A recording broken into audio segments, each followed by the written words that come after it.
who you are that day. The 2025-2026 Grand Slam of Curling schedule is out, with big events happening all over Canada, like the Masters heading to London in September. The Tour Challenge from NIS.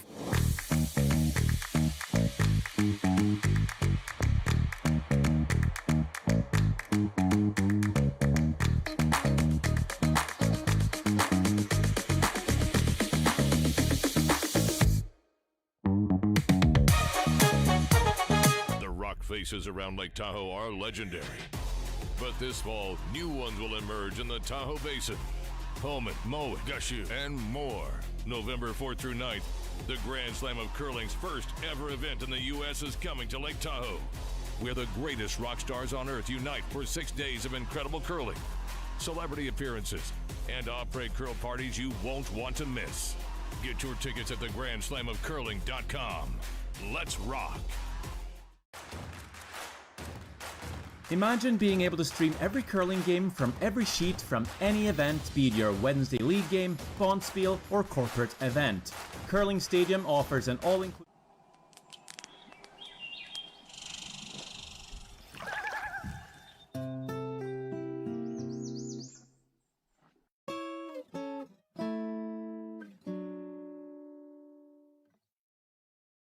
Ste.Marie Airport Development Corporation, owner and operator of the Sault Ste. Marie, Ontario, Canada Airport, is proud to support the Sault Curlers Fall Classic and welcome all to beautiful Sault Ste. Marie. The Sault Ste. Marie Airport. Go there to get anywhere.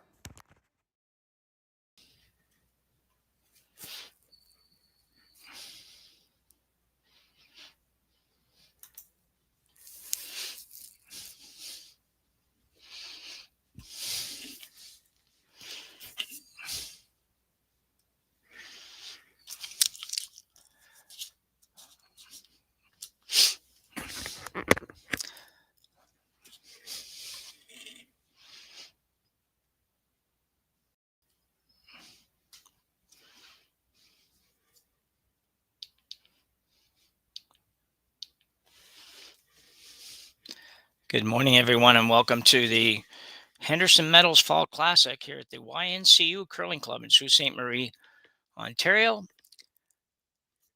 Not quite sure yet if you're getting this, but if you are, welcome, and I'm pleased to have you watching this morning.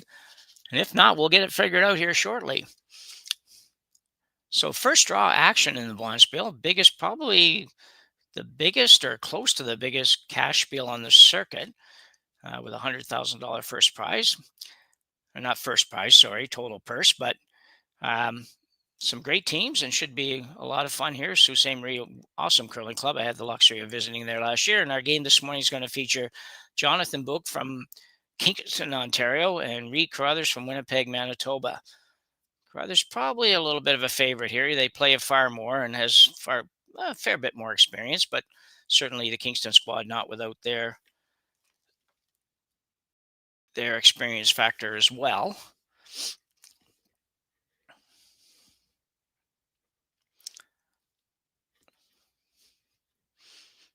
We're just a couple of rocks in here, and we have a bewilderment on the part of the skips down at the other end. It looks like Reid might not have a broom. Hard to play this game without a broom.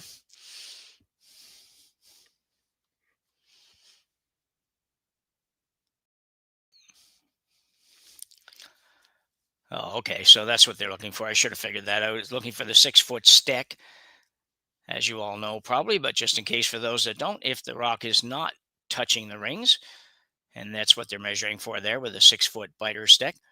If it's not touching the rings, you're unable to remove it from play, and if it's touching the center line, you're unable to remove it from the center line. So that's what they were allowed. That's one of the, probably maybe the only, but certainly one of those rare occasions where you're allowed to measure a stone at any type of measure on a stone until the end of the end.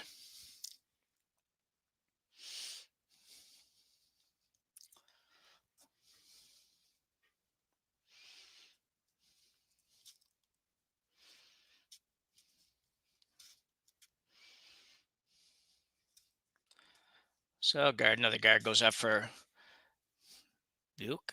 Not quite sure how to say Jonathan's last name. It's very, very short. Beuk. Shouldn't be that hard, but I'm not quite sure what the pronunciation is. So might be somebody out there can clarify that for me. Very early, only on the fourth rock of the end here. Lead stone Connor Negevin for Team Carruthers. I like this team. A lot of talent on this team. A lot of experience and talent. BJ Newfield III certainly always was one of the best thirds on the circuit, as far as I was concerned.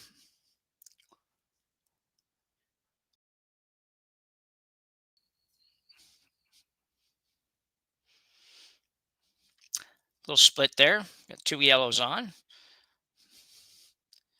Without hammers, spreading them out a little bit. It's always a good thing.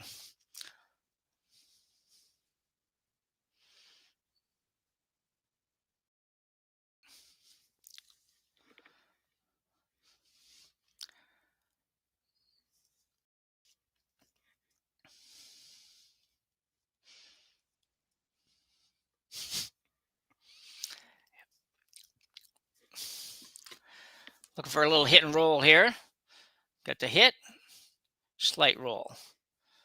So for those that don't know me, I'm Jim Nix, and I'm one of the commentators here on Curling Stadium, and a lot of fun doing it. Just doing it solo at the moment. Might be joined by Rory after a little bit. In the meantime, we have Kaylee doing our production work for us, and she'll make sure she gets all the best. You get all the best looks to today's game.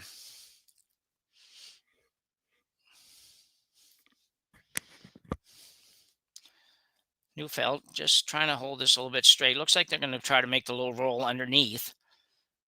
Going to be hard pressed to hold it at all here. It's going to be probably going to roll out.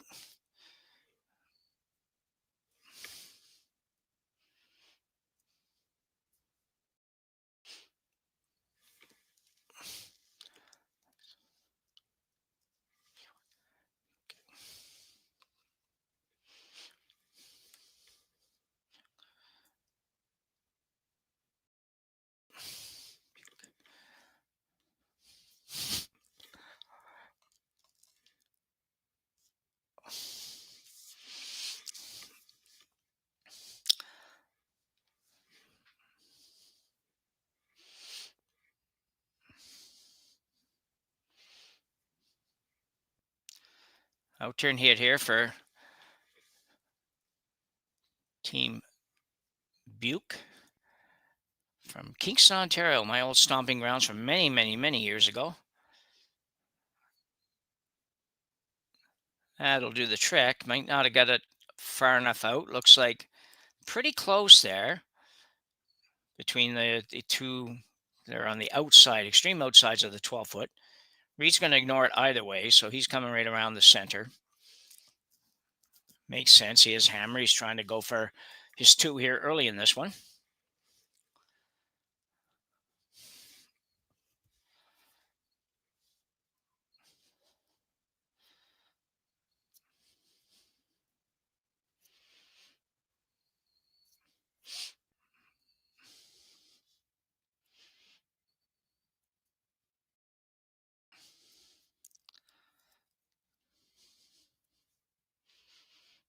This looks pretty good. Trying to carve it in a little bit. Like to get at least partially buried, and he will. Looks like he's going to get fully buried. So nice shot there for Captain Schneider.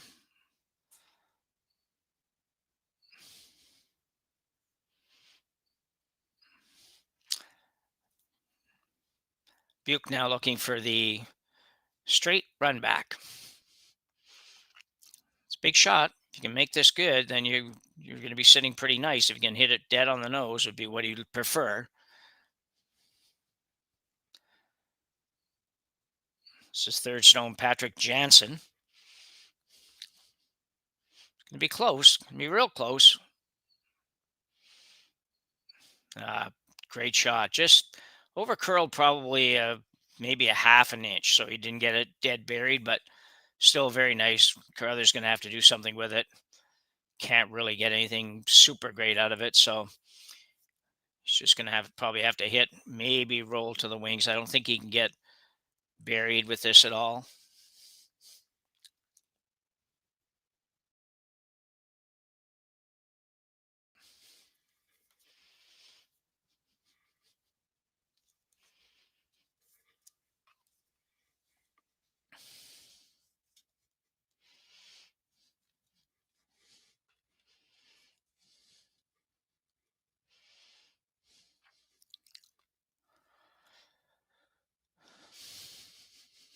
Very nice. I say Neufeld, always one of my favorite third stones, and a really nice shot there from BJ. Got as close to buried as you could get. It's probably 2/3 open, maybe even 3/4 open. Probably from the left tack, probably only maybe 2/3. But leaves Jansen with a tough shot.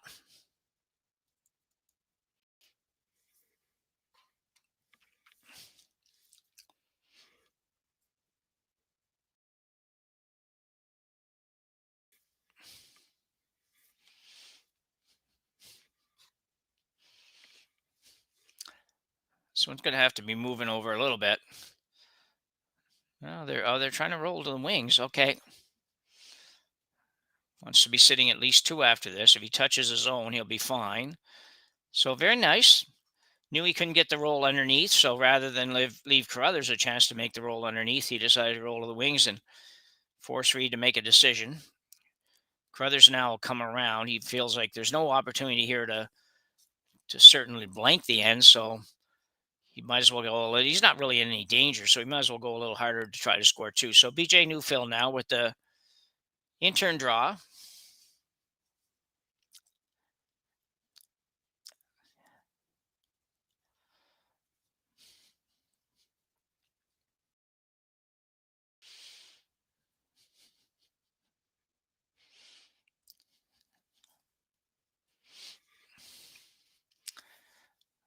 This has got to buy it pretty hard, and this looks just about perfect again.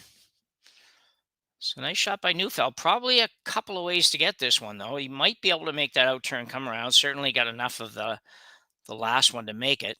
They also made the straight back run back, so they might look at that. It's not a short run back. You're talking, looks like probably, let's say 8, 10, probably 10, 11 feet to get to there. Somewhere around that anyway, maybe slightly less than that, maybe like 8 to 10 feet. But regardless, if you don't make it, you're probably giving up 2. So that's the one thing about it. That's the nice thing about that shot as well for Carruthers. Sees an opportunity there, and at this level, if you're going to play, you got to play.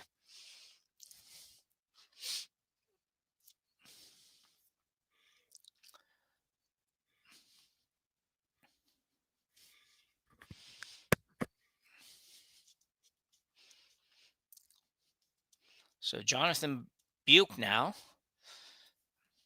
trying to run back. Years ago, for Skip to try a run back would be, I don't know, wishing upon a star, I think. But nowadays, most of certainly the top teams and most of the even real good teams are able to make this shot at the Skip's position. And looks like he's going to be very close. He may miss it. Ooh, a bit unlucky. Just needed another half an inch of curl and he would have removed that. Did move it a little bit, though. That's one good thing for him. Should somehow or other Reid manage to miss a draw here, which I very much doubt he will. But if he did, then Jonathan would have a wide open hit. As it is, he has something he can hit and roll off if he needs to. And Carruthers looks like he's coming right around again. So we'll see what happens.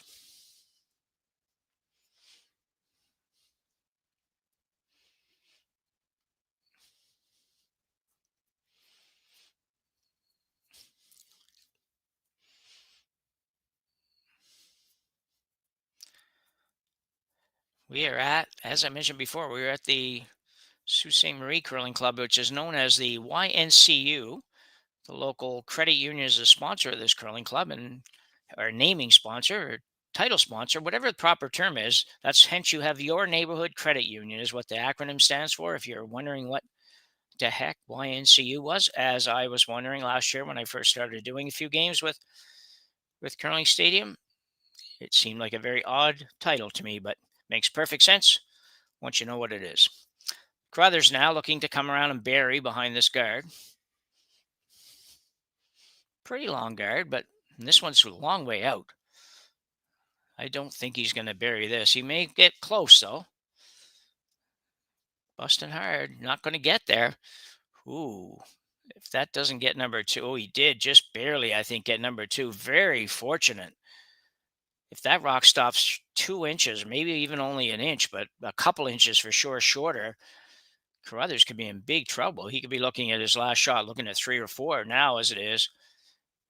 Beuk has to make a really, really nice roll, of which he's been given the opportunity, though. I will say that. Like, he's got a little bit of room to roll to. And if he can make a good roll, he might be able to force Carruthers into taking just a single point. The perfect roll would probably be to just get to barely to the other side, maybe leave an inch open on the opposite side of the sheet he's on now, so that Carruthers can't make the straight yellow run back, although that's not painful either because that would be just for 1. So anywhere rolling behind those guards would be pretty good.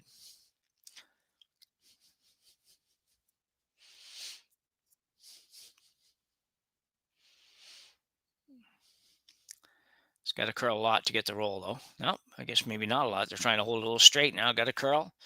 Get a little roll. A little more. Needs a little further. Just not quite enough. They just didn't quite get the sweep call right on that. It was tough. I mean, you don't want to try to... That's the problem with carving and whatnot is you do have... Unless you do it a lot, unless you practice it a lot, and the ice conditions are always different as well. So unless you do that, it's hard to know. Sometimes you start carving a rock in there, and once you do, there's usually no turning back. Like, you got to make sure that you're okay with where it ends up. Because if it overcurls too much, you're probably not stopping it from that. As was that one, they just needed a little tiny bit more. Nice throw by Jonathan for sure. But Carruthers with a chance for 2 here in the first end.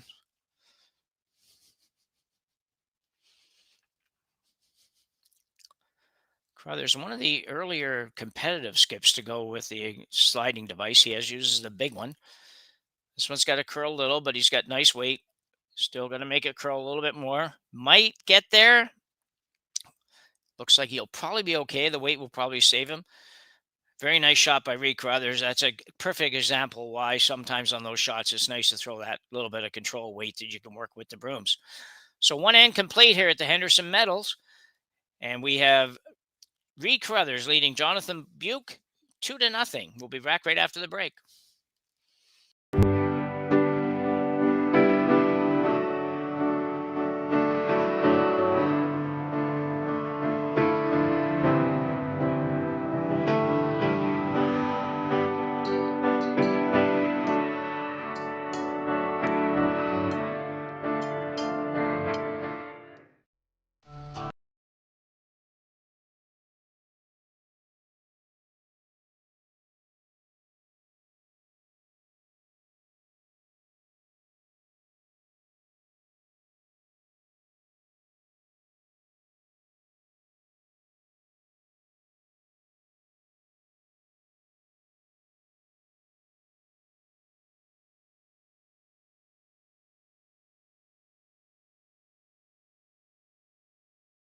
Hey Ben, what's the Aztec Safety online e-learning website again?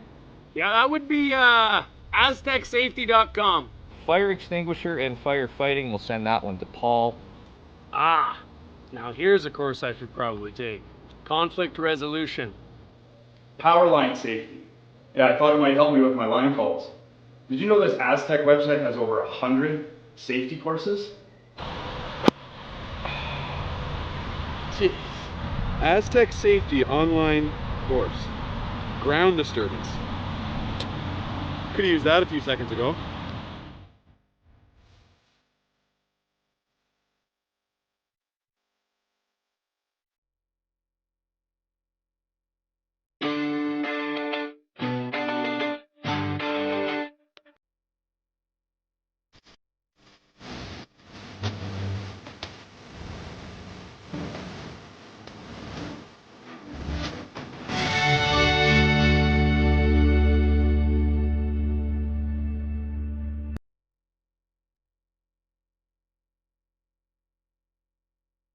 Live curling rocks. And this November, the best in the world are coming to Tahoe.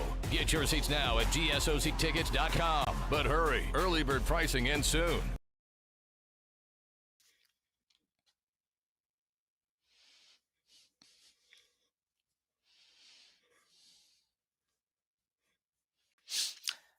Welcome back.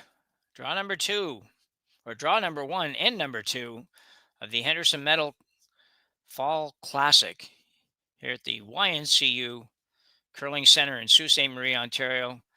Jim Nix bringing you this game on Curling Stadium. We're going to be here all weekend long, as well as picking up some coverage of a couple of other events that are going on around the country, or at least possibly one other event for sure.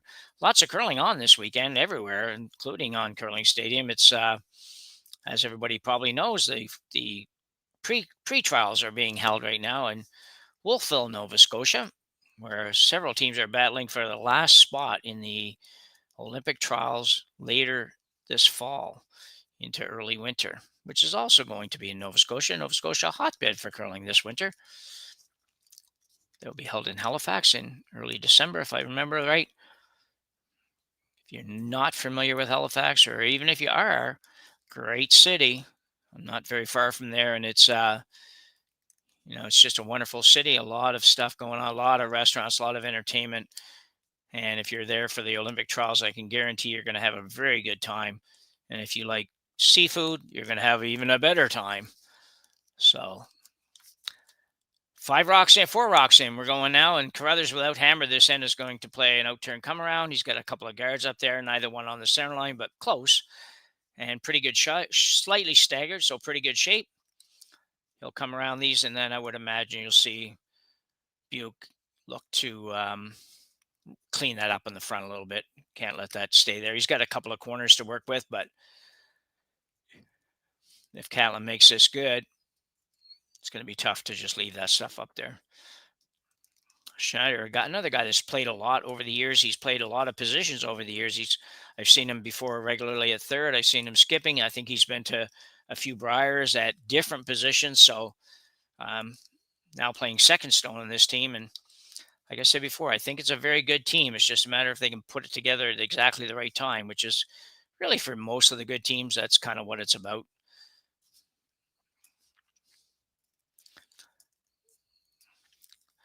So Jonathan's not going to run that guard, which is a bit surprising to me. Going to go after the rock that's just barely on or off the 12-foot there. I'm not quite sure which. And look to roll behind the corner. Not a bad call either.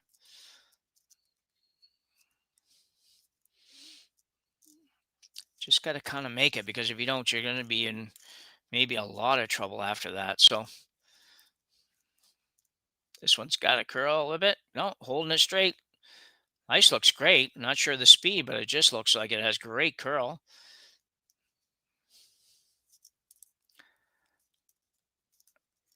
And curl rolled a little too far. Unfortunate. That had held on just a foot less. It would have been in a perfect spot, but forces Carruthers to do something with it, which opens up the back one in the, on the edge of the button there. So a very nice shot either way for second stone David Staples. Schneider with his second here in the second end. BJ Newfield on it right out of his hand, trying to make sure he doesn't clip that top gun. And he's going to roll out a lot of weight. That was probably the plan. Quite often early in the game, you haven't been out that far. If you're going to throw a hit and you're going to be a little up or a little down, I always like to err on the side of being a little up early in the game for sure. Just because historically ice doesn't curl quite as much out there, but you don't want to miss it on the inside there for sure. So we're still at David Staples here. Now looking to get a little hit and roll.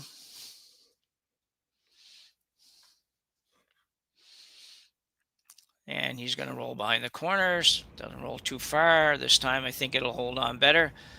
Very nice. Reid Carruthers will be a couple of options here. Looks like he's thinking going out, turn around the corner. Eliminate that back one from scoring. That's what he'll play. Still not a bad setup for Beuk, though. Unless BJ can keep this, fully buried just above the tee line perfectly, then this Kingston squad will have an opportunity to follow this down and sit not too bad. Negavan working hard on this one. Has to be light because he's not trying to hold it straight, I don't think, at this point. And he's very light. That's a big miss. I think that's, these guys don't usually get fooled by that, but I feel like that shot is one of those that is directly impacted by how little teams throw in that area early in the game, like during practice. Like they go to the button, but they don't get over across the other side. So sometimes they just hit some fresh ice and it's just that little bit heavier and get fooled. Now, mind you, that was that's quite light, but still. So Beuk now with a chance to come right around and have two buried here in a minute. Patrick Jansen.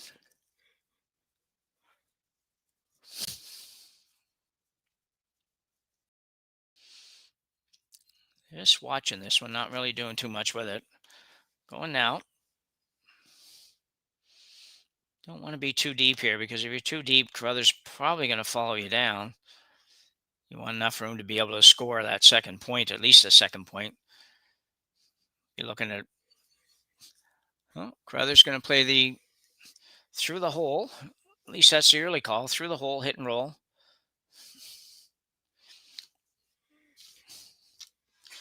Be a very nice shot if you can make it. They usually are all pretty nice shots if you can make them. BJ, nobody gets lower than BJ, I don't think. There's a few that get down there with him as far as his keeping his nose off the ice or chin off the ice, but I don't know if there's many that ever get lower. I don't know how you can get much lower. This is going to be maybe really good if he hits just enough. And he'll roll all the way over. Nicely done. Still a pretty good situation for Beuk. He'd like to keep this one just a little bit further away from the center line, we'll say, just to make that very same shot tougher, maybe a little bit higher if he could.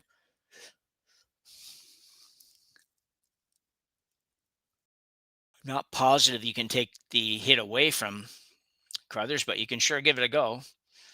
So Patrick Jansen now, second shot here in the second end. Out-turn draw, needs to make this one.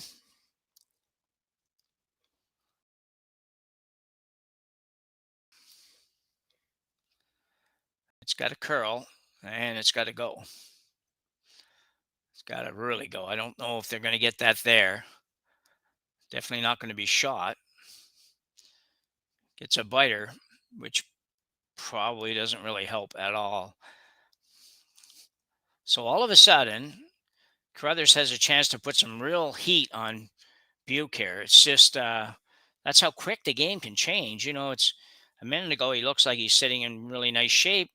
One shot made and one shot half made, and then one miss, and all of a sudden it's the tide has turned. Carruthers makes this shot. He should be sitting two, probably fully buried. And Beuk could be in some real danger of giving up another steal here. Not another steal, giving up a steal here.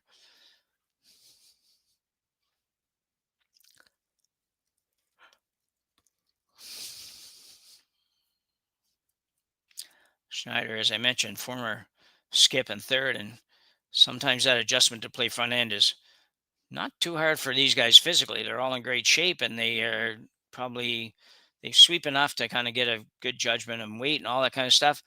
Just sometimes hard to not poke your nose into the game calling more than what the team likes or is okay with. So not that he was doing that, but that is a danger with front end players that have come from the skip position or the third position sometimes as well.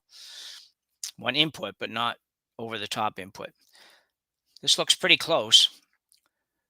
Line looks perfect. Again, looks a little on the light side though. Nope, he's okay. They were right. That's a beauty. Very nice. It was, there was always probably going to be something for Beuk here. It was going to be hard to get that in there and have him not be able to make some kind of play. If he's a little lighter, they can hit it. If he's a little heavier, they can freeze to it. So he's still playing basically a draw to it, and probably a little, kind of cornered tap, just a tiny little bit, get shot rock, but not roll off at all. So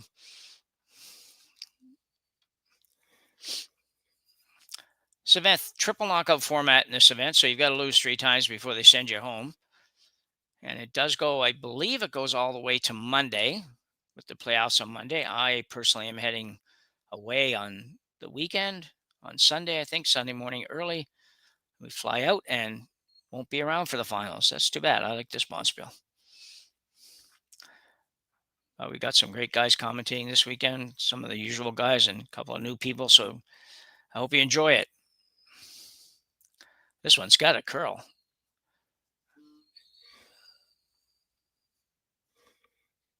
A little rub. That's unfortunate.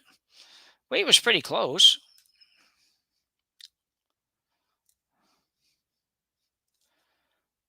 Just thinking that pretty near had to be a little wide on that.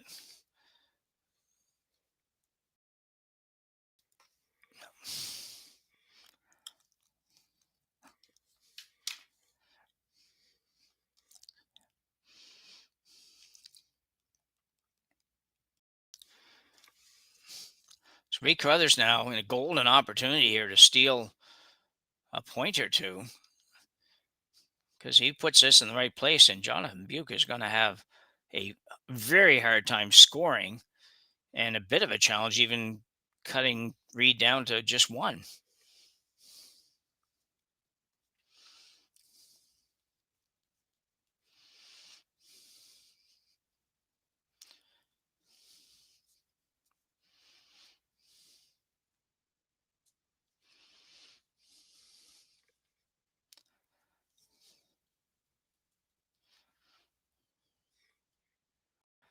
So Carruthers, little draw around. Same shot he played a minute ago, really. Just trying to take a little more of the hole away as well, I think. The other option is just play a straight guard here. You just have to make sure you don't go too far. So that's probably looks a little more like what he was actually doing. And that's going to be fine. So Jonathan Beuk's got to figure out some magic here.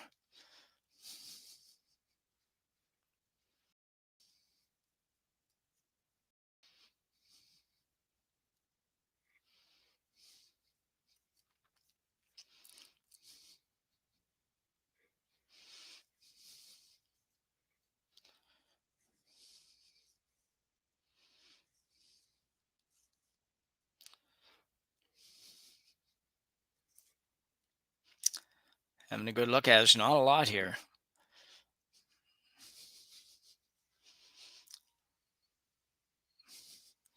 Going to come around on the out turn, and probably I don't think you can do it with that ice though.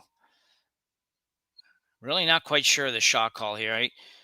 I think I don't know how he's ever going to be able to get to that and not give up more. So I think it's almost a draw. Conceding a point would be the call I would be thinking, because then he just has to hit full 8-foot.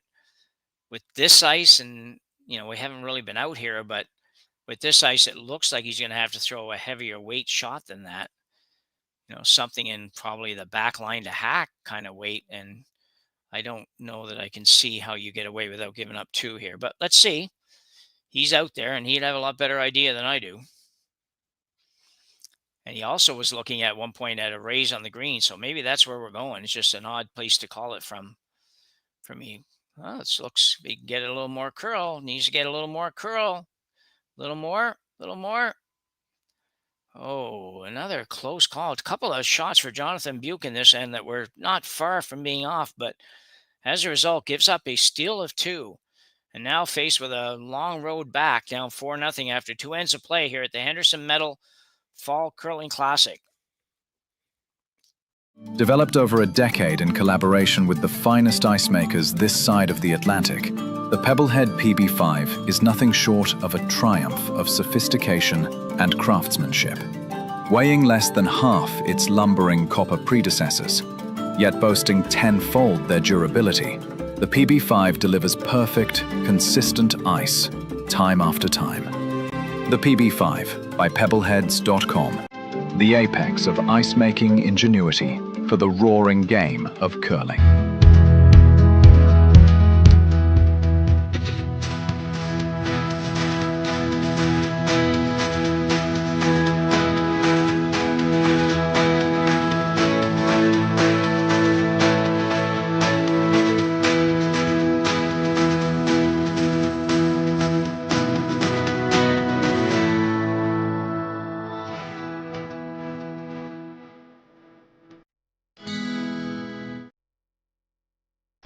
The 2025-2026 Grand Slam of Curling schedule is out, with big events happening all over Canada, like the Masters heading to London in September, the Tour Challenge from YNCU this October, the Canadian Open from Saskatoon in December, and the Players' Championship from Steinbeck coming in January. Early bird weekend and full event passes on sale now at gsoctickets.com. Let's rock!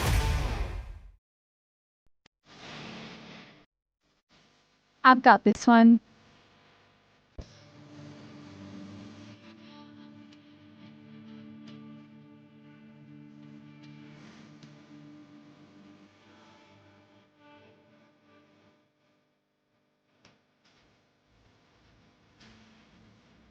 So, how is that? Wonderful. Now let's do it again. BDO Assurance, a commitment to quality. So back for end number 3 here in Sault Ste.Marie. You're on Curling Stadium. I'm Jim Next, bringing you the opening draw action here at the Henderson Medal Fall Classic. As mentioned, we are in Sault Ste. Marie, Ontario, the home of the Harnden brothers and the Team Jacobs squad from a few years back. Some of the Harnden family doing some announcing this weekend as well on Curling Stadium, so that's great to see. The Harnden Curlers are at the Pan-Continental Championships, the final year for the Pan-Continentals, as World Curling moves into a new format, which is way too hard to explain here in a couple of minutes. So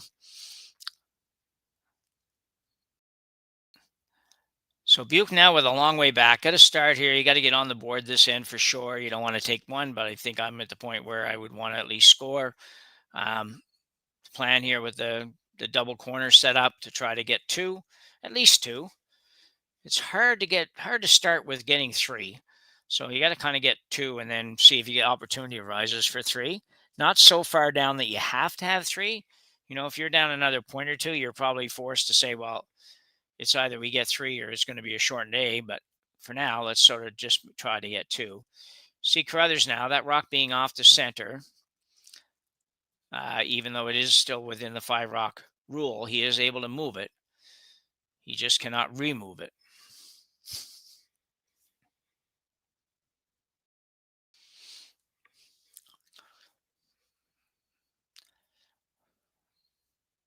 Connor Negevin hammering. This is going to touch the front one and roll over and guard his own a little bit, maybe, or roll a little bit too far for that. Don't know if that matters. He would have liked to probably guard a little bit of that top one, but he did get rid of at least move one of those corners out of play. So Jonathan Beuk now will look at, interesting. Look at playing a little hit and flop. Really, it's more not I don't know if you can call this a hit. It's going to be sort of so that usually that signal over there to the side means like kind of a board weight shot. I don't know how that ever started back in the day. I know when I started curling, a lot of the curling clubs, if not all, had dividers. So, and these are usually made of wood. So you might tap that and figure, well, that means board weight. In other words, the weight it would take for the stone to reach. Some people say to reach the backboard, or some people say to move another rock to the backboard. So either way, it's something that's used fairly universally by a lot of teams. This looks like it could be really good if you can sneak it by that top one. And whoa, no, so close. So close for David Staples. It's been that kind of day so far, though, for the Beuk team. They haven't been that far off. I don't think they've been throwing the rock too bad at all, but they're on the wrong side of the inch pretty much consistently for these first 3 ends.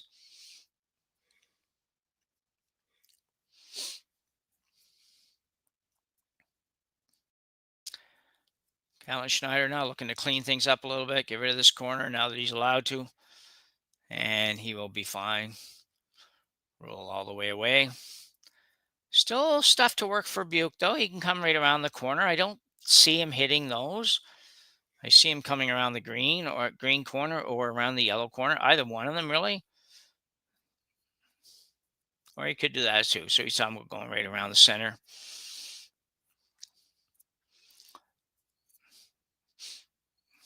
I think I'd be coming around the corner. The corner of the green corner might just be a little too long.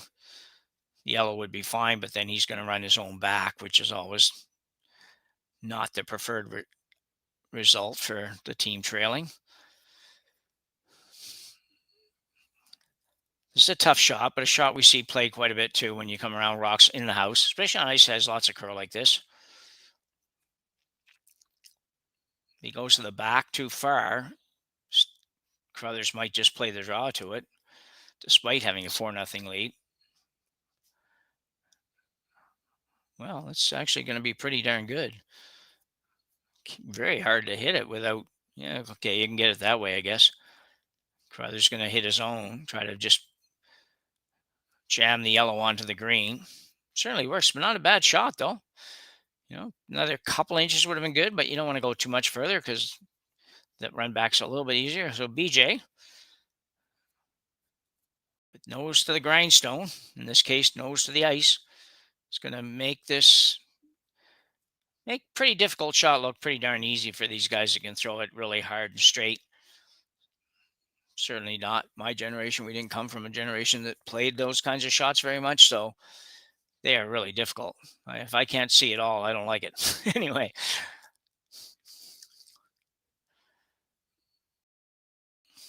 So Beuk now trying to talk to the team. Where can we go, boys?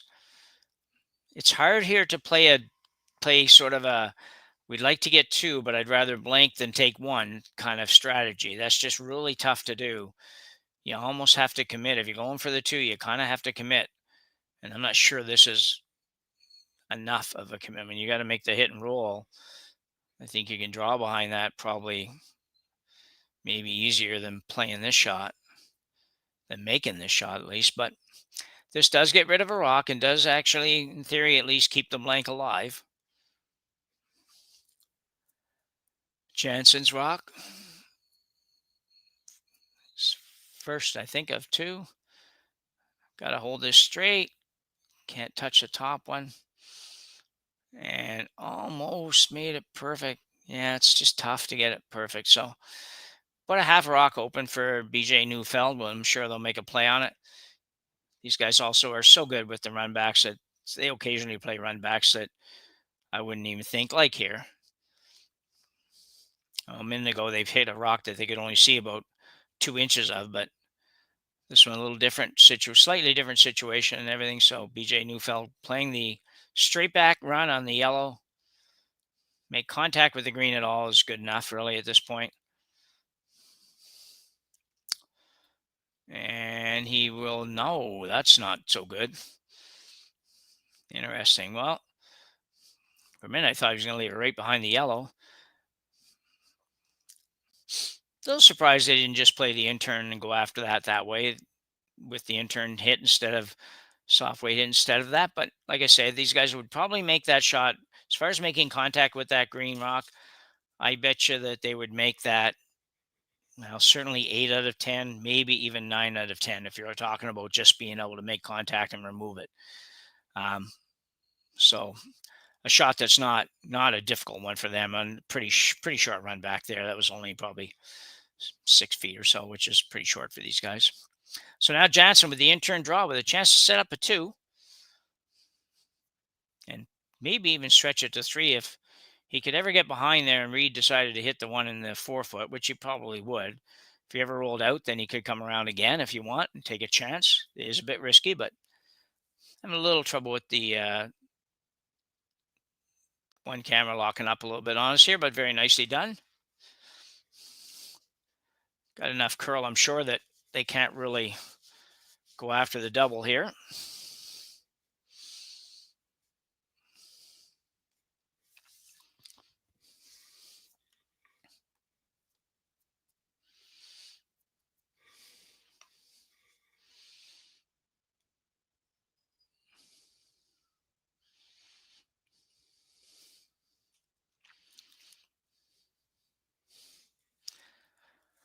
Carruthers now hitting the open one, the one on the edge of the 4, as we expected. Probably will try to roll a little bit behind the yellow. Depends on how much he likes just the 2-point lead.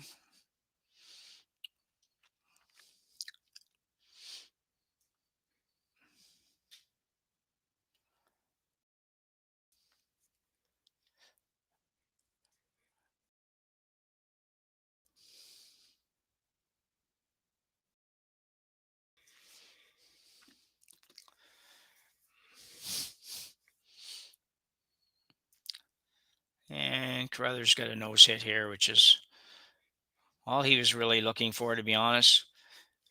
Now, Beuk has a little bit of a decision to make here. He's got a little bit of room to work with over on the left side of the overhead as we look at it. We got our camera back up now, so we'll be able to see that next shot. But he could try to make this little roll. And probably will. He has to stay. He has to be sitting 2 after this. The guaranteed 2 almost is hitting this one and rolling a touch to the right into the 8-foot just to remain shot rock or second shot rock. And because it's wide open, Carruthers is going to hit it and probably going to give you a pretty simple 2. There's an opportunity for 3 if you go for the roll and make it. So that's the decision here. It's just a matter of which one you prefer. As I said, if you're more comfortable with being down 2 without versus maybe ending up only down 1 if you go for that, or down 3 rather. So anyway, we'll see what he decides to do here. It looks like he's trying to go a little bit inside roll here.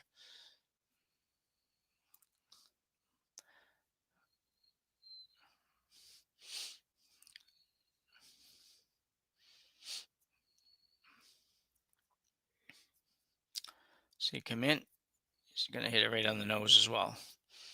Probably a little bit heavy for the roll, but wanted to be a little bit safe, like he really does. I mean, I can't fault anybody in this situation for trying to make sure they get their 2. The problem with that is that they probably needed to have, the nerve to sweep that and have it go a little bit outside. If the sweepers are letting the weight was maybe up a little bit from what they wanted. I'm not sure. I couldn't really tell the weight call, so we don't hear them at all, same as you. So we're sort of, unless they really indicate what they want, it's sometimes just a bit of guesswork on our part. So, but anyway, it was a good shot. It just does leave Carruthers with a chance to make the 2 very, very difficult. Reid Carruthers, a little bit of a wobble there, but got her back on track. If anything, perhaps a little bit in out, so maybe he might need a little help making the curl. Negaman's on it fairly early. And he'll get the roll. He'll roll a little too far, but not sure how accessible that is now. That was the problem with Beuk's shot. He just, there was a lot of room for Carruthers to roll on that shot. You might see him play the double. Can't draw for 1 here, I don't think. You've got a chance for your 2. I think you've got to take it, even though it's not a gimme by any stretch.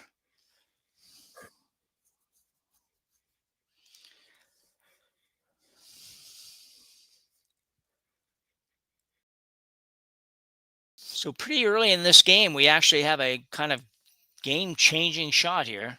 If you can make this double, get back to 4-2. You're still down, certainly not in a great position, but a decent position at least, and certainly a position you can play a little bit with what shots you can give some consideration to different shots you want to play, I guess. If you don't make this and Carruthers steals another one, it is a long old haul back, down 5 to these kinds of teams. Reid's team for sure is a long way back.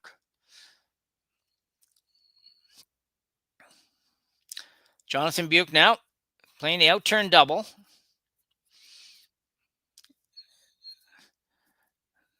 Might be close. And he will, beautiful shot by Jonathan Beuk.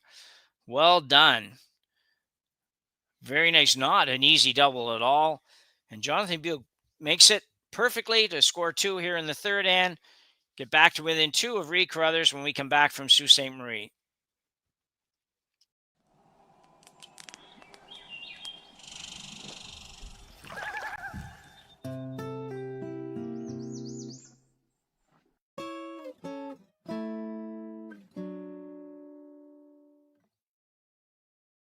Developed over a decade in collaboration with the finest ice makers this side of the Atlantic, the Pebblehead PB5 is nothing short of a triumph of sophistication and craftsmanship.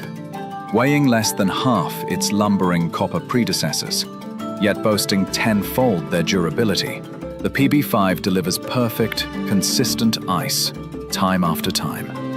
The PB5 by Pebbleheads.com, the apex of ice-making ingenuity for the roaring game of curling. Live curling rocks. And this November, the best in the world are coming to Tahoe. Get your seats now at gsoctickets.com. But hurry, early bird pricing ends soon.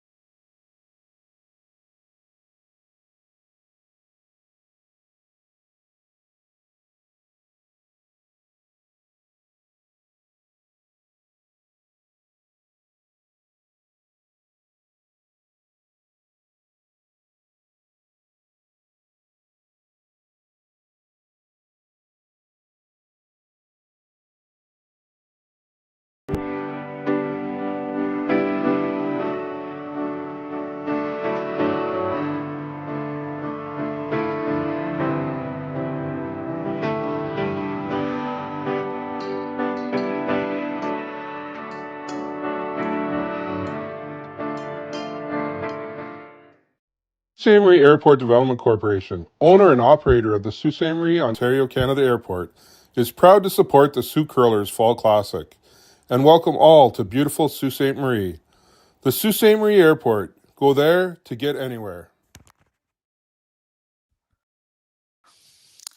So after Jonathan Beuk makes really a must-make double in end number 3 to score 2 points, Reid Carruthers holds a 4-2 lead entering in number 4 here in opening draw action at the Henderson Metals Fall Classic on Curling Stadium, Sault Ste. Marie.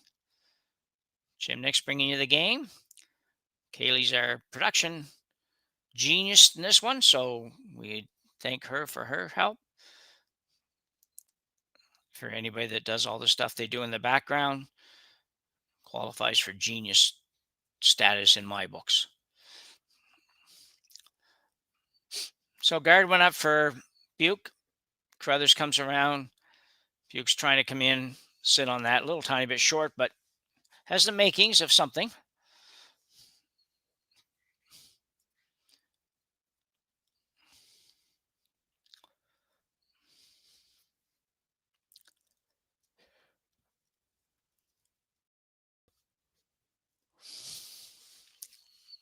Carruthers now with a 2-point lead.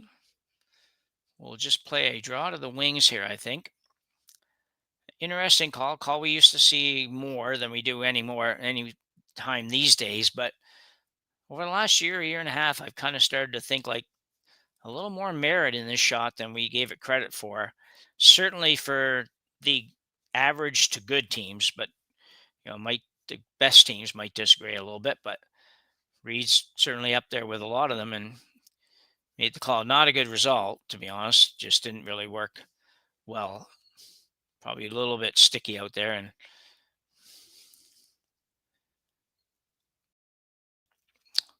Negvin just pulled her back a little bit. Chance for a double, though. Chance for a hit and roll, first of all, and maybe even the double and sit right there buried would be a very nice result for Team Beuk.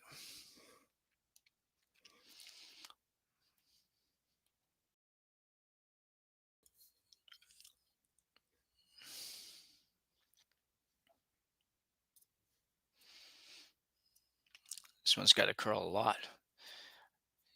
Playing the hit and roll across the face, it's always difficult, in my opinion, to rather than just playing the other way. But anyway, it works either way if you make it. Just didn't quite get enough curl.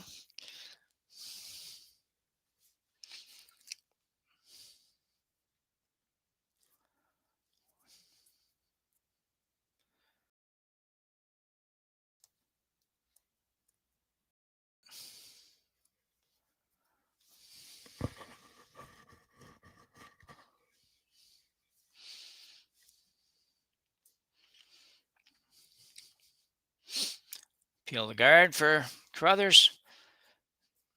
Pretty much strategy here for Carruthers to try to keep this as open as he can. He knows that Beuk has to be a little bit aggressive, so he might be able to get his opportunity for more than one without really having to push the issue very much. For Beuk, it's the opposite. He pretty much has to go fairly hard to try to score here, or worst case scenario, just a force to one, which actually I didn't even say worst case. That wouldn't be a bad result for Jonathan Beuk at this point. Force to one, get the hammer back, and keep working on that curler's math, where you try to get two, give up one, get two, give up one, and it's a little harder when you start down 4-0 though. So guard going up for Staples and looks pretty good. That'll do the trick.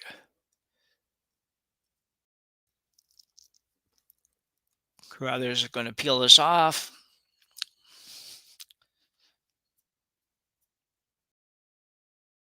Catlin Schneider will be throwing his second here in the fourth end.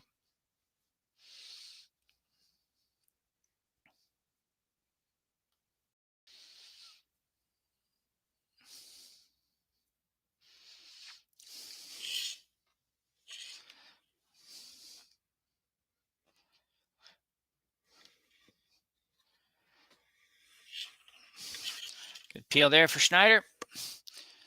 Just a quick reminder as well, if you like watching games on Curling Stadium and you want to keep being able to do that for years to come, then we would appreciate your like and subscribing to our site on YouTube. It enables us to make some of these things happen. A lot of work and a lot of money goes into kind of bringing this stuff to you. So it all helps greatly if you can offer your support in that way. Ooh, overcurled a little bit, but Carruthers probably still going to peel that off. No, maybe not. He's going to go for the one in the house.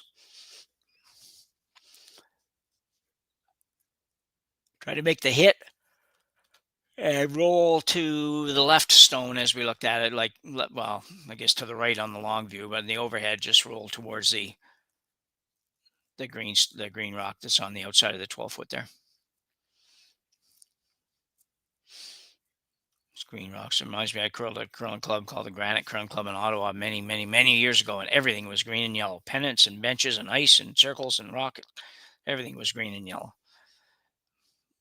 Not so much here. It's good. I'm just going to try to get about probably half of this rock. If it doesn't overcurl, this is going to be close. Just light.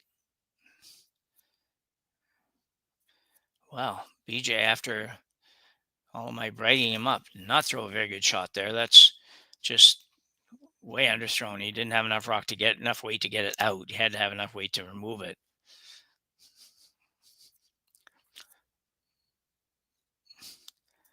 Still shot rock, Carruthers, but much more appealing possibilities for for Beuk than there was a few minutes ago.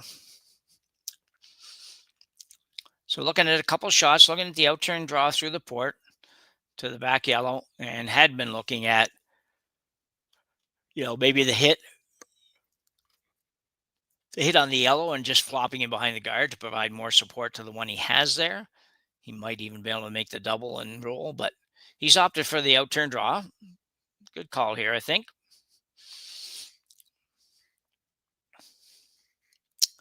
Jansen now, Patrick Jansen.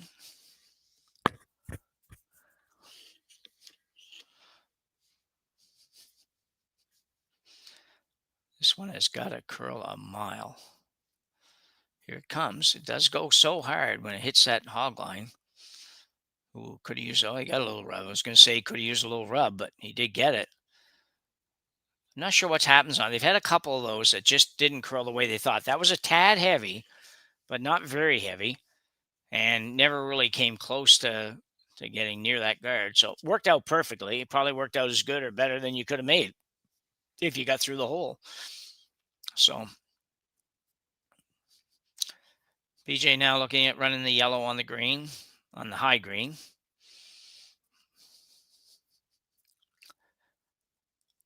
Be looking to make up a little for that first one. This one's on its way. Lots of weight on this. And it's got to curl a little bit more, and it will probably. It will, and wow. Tell you what, that's a lot of yellow rocks in the house now if you're Jonathan Beuk. I don't know if you're at a point where you're hitting anything helps or not. Looking at that, you could also play the out-turn draw right around, just about to where his broom was sitting there at the top of that kind of looks like a doghouse, but just that little miniature house. That's where he's going. I think that's the best shot.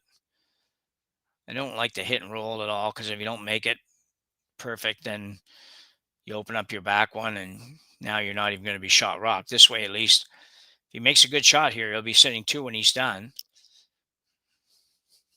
And not a real hard shot. It's basically just a draw to the tee line. Just got to manage it a little bit as around those guards is all.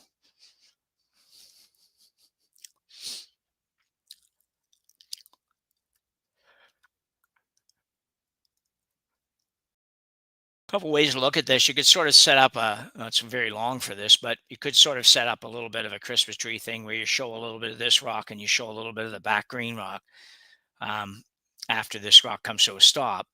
And that would not be a bad result either. The other thing you can do is come right around, make sure you're shot rock or very close to shot rock. As I mentioned, in the top of that, right around the top of that peak in the 4-foot circle there. And be sitting really quite nice. I think I like that better.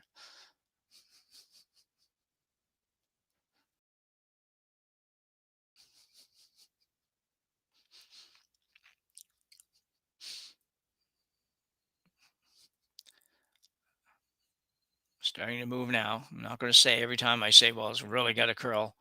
Curls plenty, so I'm not going to go there. And it looks like it's going to be very nice. Just maybe got to die a little bit. Want to get right over there. Nicely done. Probably possible for Reid to get it. Jonathan Beuk has come alive here. Last couple of rocks. Couple of ends, I guess, really. It was just a little unlucky in the second. He had two shots that weren't that bad, and he ends up giving up 2. So Catlin going down to have some input. Be interesting. Lots of options on shots here.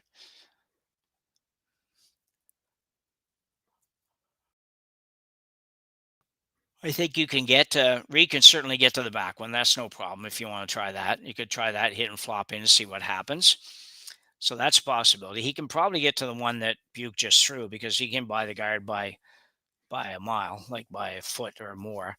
So Reid could throw a little more weight, enough weight to move it out and flop just in front of his own there. He could do that. Could go after this on the in-turn with he could run his yellow into it and maybe get them both, although I don't getting the second one is going to be really hard. Or he could freeze to the one that's right at the back of the house here, or back of the 4-foot, sorry. He's going to throw big weight, obviously. He's got no ice. So I assume he's going to basically just be, well, I'm not sure. He's either throwing big weight and blasting that one at the back out, just sitting right there, or he's throwing lighter weight and going after the top one. But just by the position of where BJ was going to hold the broom and everything else, I think he's going for, yeah, he's got to be playing the back one. It's not enough ice to play that top one for sure. So play the back, and if he can make this and get a little flop, he could be in pretty nice shape as well. Force Beuk to make a nice shot, at least to get out of trouble and only give up a single. Schneider, this one's got to curl a little bit. And he's pretty good. It's a nice shot, but he's going to might need a really good shot on his next one. Beuk makes this a little shot. So again, a couple of options. Hit it and flop in. Right there, right to the back of the button, basically. Really tough double for Reid to make anywhere. You could just hit it right on the nose probably and be fairly safe from the point of view, just thinking about giving up 2 here. I'm not thinking about scoring right now. If you want to score, then I think you definitely try to roll in a little bit. Right there, yeah. Jonathan seems to, once Jonathan kind of makes up his mind, it seems like that's it. And he doesn't take a long time, but once he decides what he likes, everybody just has to kind of buy into that, which is, for the most part, for most teams, the better scenario, rather than having somebody that doesn't seem to be able to kind of make that final decision, or doesn't want to, or wants to take so much input. Input's great, communication's great, all of that stuff.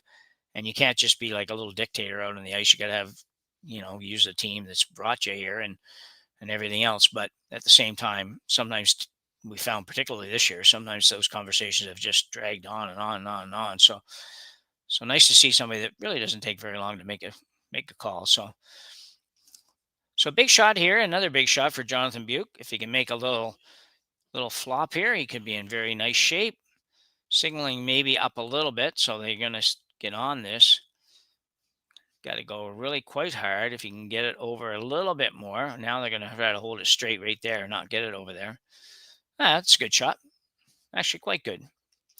Never really thought about him going that way, to be honest. I thought he was going to go the other way.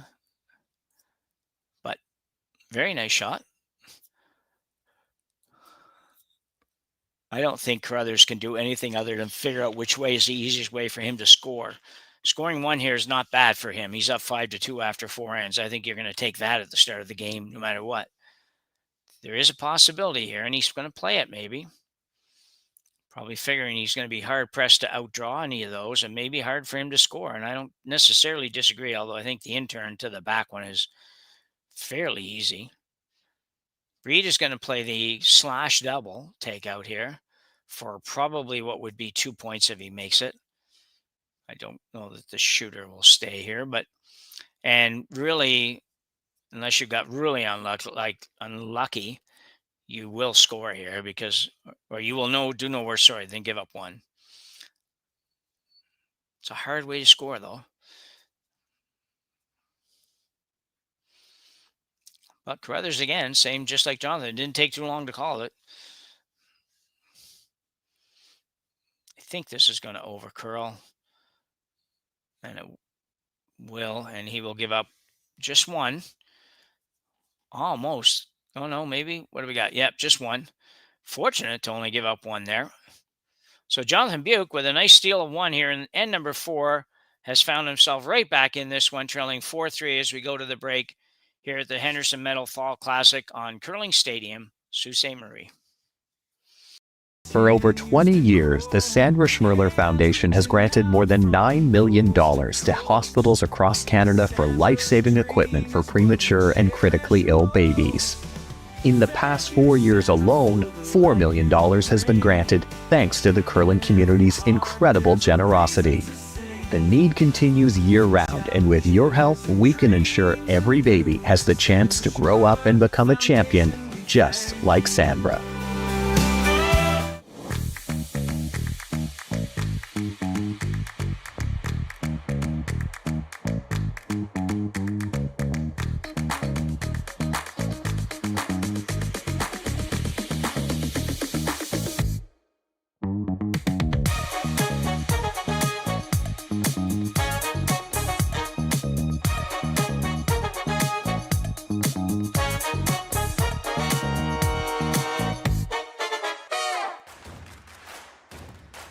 Imagine being able to stream every curling game from every sheet from any event, be it your Wednesday league game, bonspiel, or corporate event. Curling Stadium offers an all-inclusive streaming solution featuring high-quality cameras, ease of use, great reliability, and minimal installation. Offering your sponsors customizable ad space on your streamed curling games and being able to sell video packages to your corporate events for increased revenue. With Curling Stadium, you can stream to any device, be it your mobile phone, tablet, or computer. Push the feed to your desired platform, be it Facebook, YouTube, or any other social media. Curling Stadium is simply the way forward. Where it's commonplace in other sports to televise every game, we want to do the same. Curling is a global sport, and it's time it gets the coverage it needs. Make your curling club the next Curling Stadium.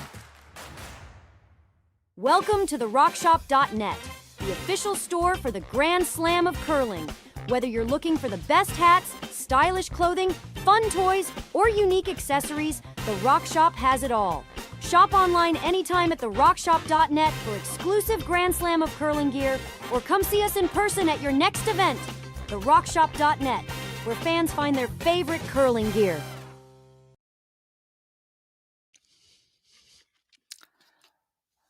So we are back for what has turned into a very tight match.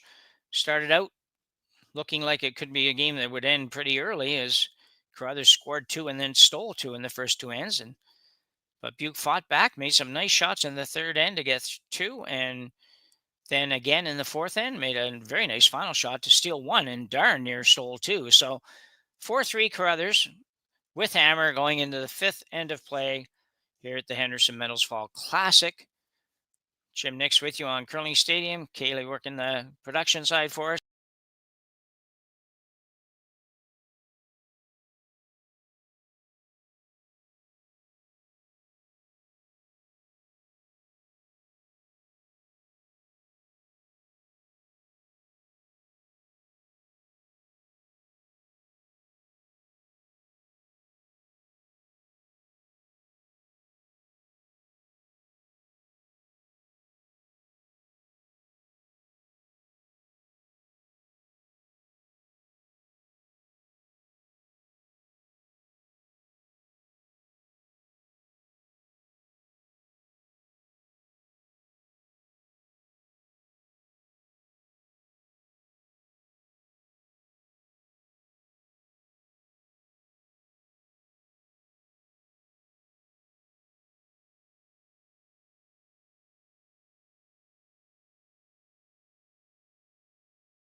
Hey Ben, what's the Aztec Safety online e-learning website again? Yeah, that would be aztecsafety.com. Fire extinguisher and firefighting, we'll send that one to Paul. Ah, now here's a course I should probably take. Conflict resolution. Power line safety. Yeah, I thought it might help me with my line calls. Did you know this Aztec website has over 100 safety courses? Jeez. Aztec Safety online course. Ground disturbance. Could have used that a few seconds ago.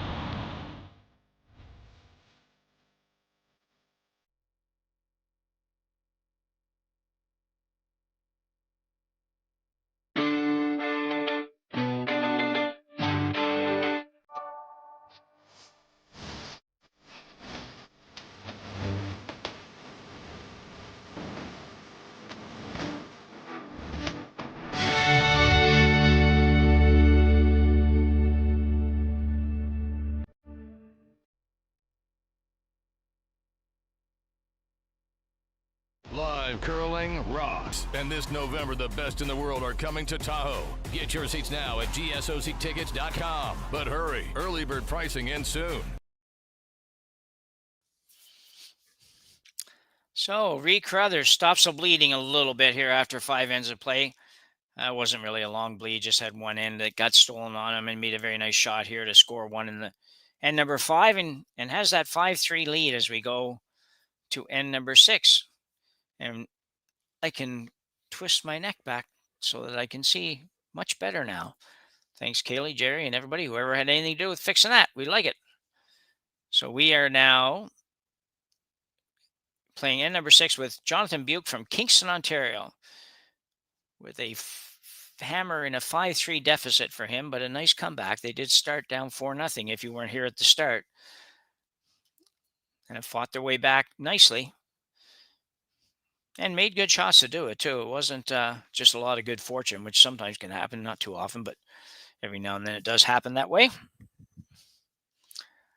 Good fortune usually seems to go with the team that's ahead. I don't know what that is or why that is, but that's the way it goes. Sometimes I don't know if it goes that way or that's just what everybody on the ice thinks. So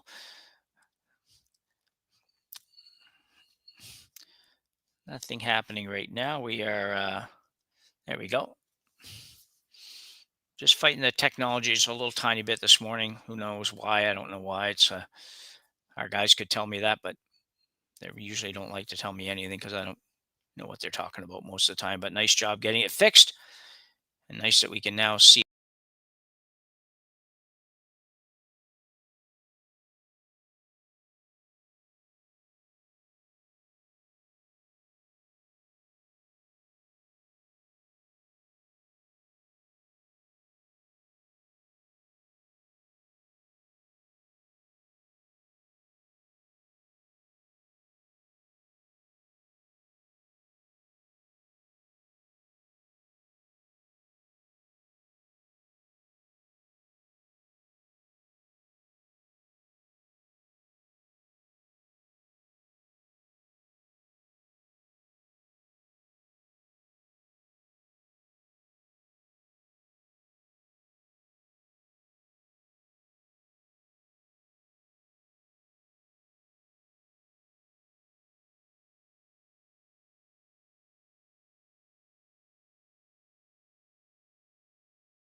Interesting call. I don't know that the rock at the back of the house, I think, is on, so I don't know that. I don't know if I really get this one, to be honest, but whatever. I think I'd be coming around with something with a draw rather than playing a hit, taking a chance of rolling out or anything like that. But they've been pretty good for the last 3 ends, so we'll let them call it what they like. Sweeper going really hard.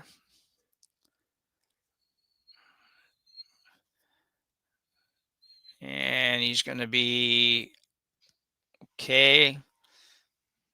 He rolled too far. He probably rolled a little more than he wanted to for sure. It looks to me like it's going to be fairly open, judging by where the guard is, just barely on the other side of center. And this rock has got 6 inches or so, or 4 inches of clearance. It looks like a pretty simple double for Reid Carruthers. Just rolled just a rock too far, really.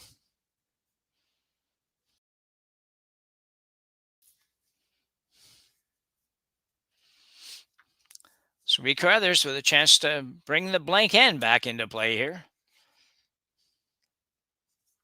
Reid not having hammer, but if he makes this double, again, that rock at the back is a scary one. That one at the very back that might force Beuk to take a point that he doesn't want to take.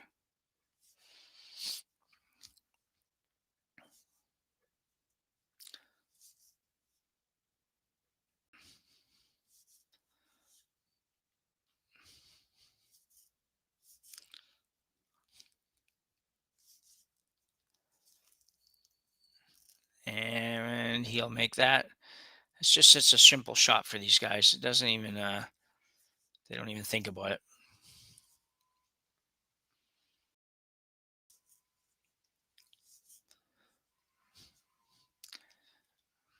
That's the problem now. So now Beuk is forced with the same kind of decision.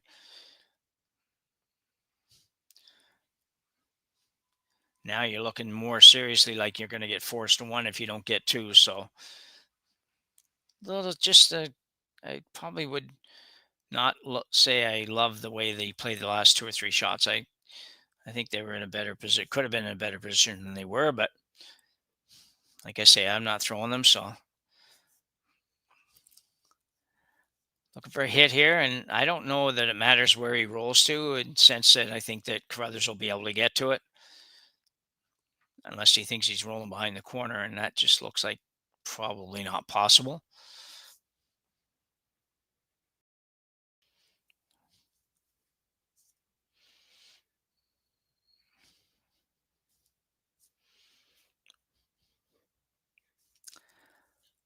Jonathan Beuk out of Kingston, Ontario. I think one of the nicest cities in southern Ontario. Playing this fairly lightly. Might be actually trying to make that roll to the outside. He does that. Wow, so close. That was a great effort. Really nice effort by Jonathan Beuk. Just needed another probably, I don't know, maybe an inch, maybe less than an inch of curl, and he would have actually buried that behind the guard. As it was, he probably got a centimeter or less. So pretty much wide open for Carruthers, but yeah, just good try. Unfortunately, I think Beuk's probably going to be forced to make a hit and stay here for 1. But we shall see.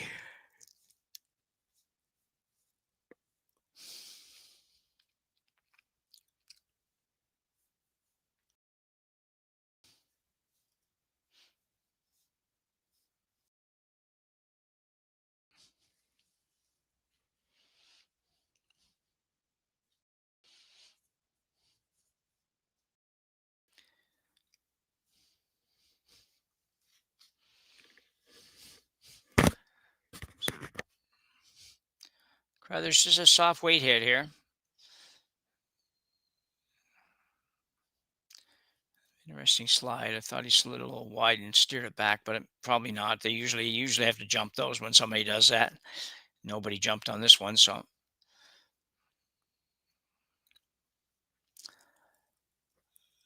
couldn't really do any more than that. Just couldn't take a chance on anything more than that.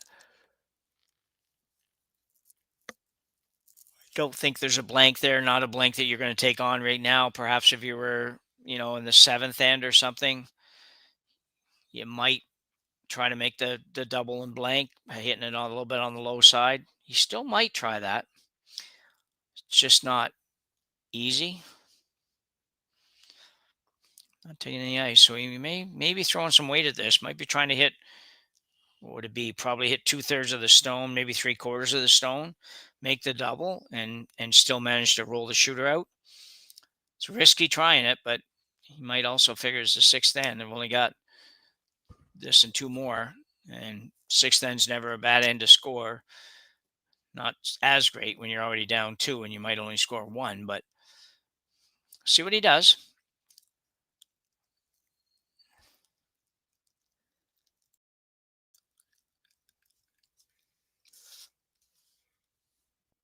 Sweepers are David Staple and Scott Chadwick. Not touching this, though. That doesn't spell good. No, he's playing okay. He wasn't even trying to double. Made it, but wasn't trying. You can see how tough that would have been. He would have had to throw that like a rocket because he would have hit it the exact same spot. But good shot for Jonathan Beuk. He'll pick up one. He'll trail going to end number 7, 5-4 here at the Henderson Metals Fall Classic on Curling Stadium. Developed over a decade in collaboration with the finest ice makers this side of the Atlantic, the Pebblehead PB5 is nothing short of a triumph of sophistication and craftsmanship. Weighing less than half its lumbering copper predecessors, yet boasting tenfold their durability, the PB5 delivers perfect, consistent ice, time after time. The PB5 by Pebbleheads.com. The apex of ice-making ingenuity for the roaring game of curling.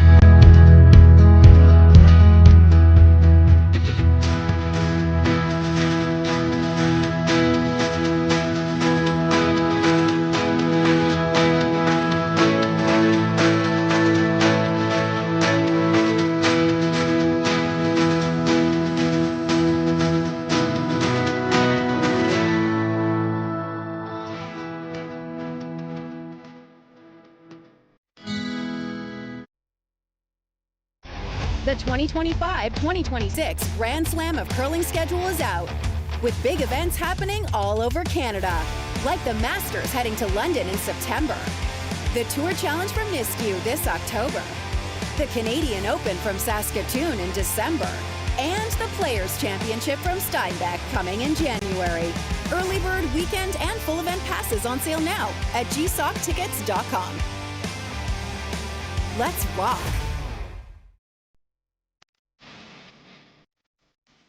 I've got this one.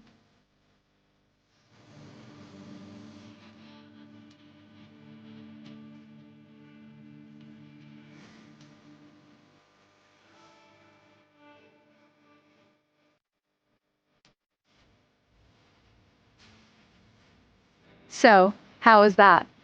Wonderful. Now let's do it again. Video assurance, a commitment to quality. So 2 ends to go in regulation play, as they say here up in the Sioux. We're at the Henderson Metals Fall Classic. Jim Nix, you're watching on Curling Stadium at the Sault Ste. Marie, your neighborhood credit union curling center, Sault Ste. Marie, when we have a squeaker. We have a 5-4 game. Reid Carruthers leading. Jonathan Beuk out of Kingston, Ontario, trailing by 1 without the hammer. But a pretty nice setup. Got a couple of rocks on the center line. So again, not able to remove those for at least one more shot. It's probably a very necessary rule change, to be honest. I think we've had a lot of rule changes over the years and lots of reasons for rule changes, and not always my favorite rule changes happen, but I think this one was very necessary and a good idea. Trying to create some offense, create some excitement, make sure people still want to watch and everything that goes with that. So club curling, I don't think you even need that rule, but most clubs play it still. It's just kind of, to me, unnecessary, but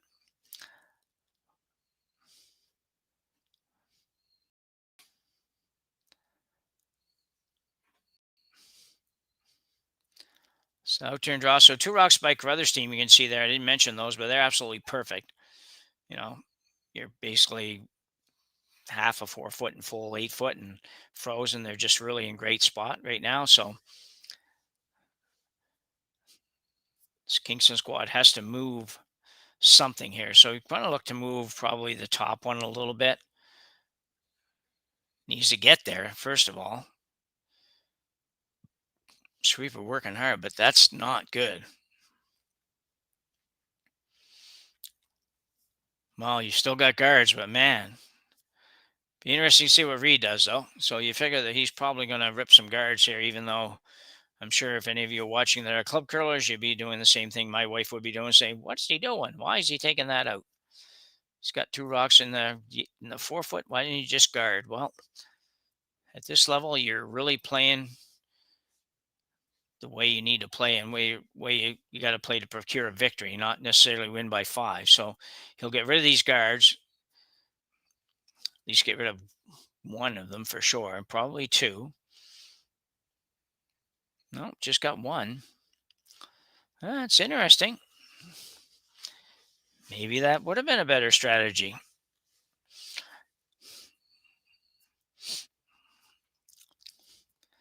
This will be an interesting call. You kind of have to make a bit of a move, I think. You're only, what, three rocks into it so far on your 4th rock. It's going to guard again. Probably after seeing what Reid did on the last one, he's thinking, well, if you peel that, he'll probably peel this one. As long as we can get it high enough that it doesn't allow a double, we'll be in better shape. He's eventually going to have to make a play on this one, and maybe he's doing that now. I can't tell for sure. But certainly not the right ice for a guard. So I'd say he's playing the green back into the yellows. He'd like to nose hit it. Just dead on the nose and stay right there would be perfect. Don't know if it's going to over curl. Maybe. Will he hang on? I don't think so. No. So a bit of a rough end here for second stone David Staples. Carruthers now really could clean this all up. Have everything disappear here in a minute. We shall see.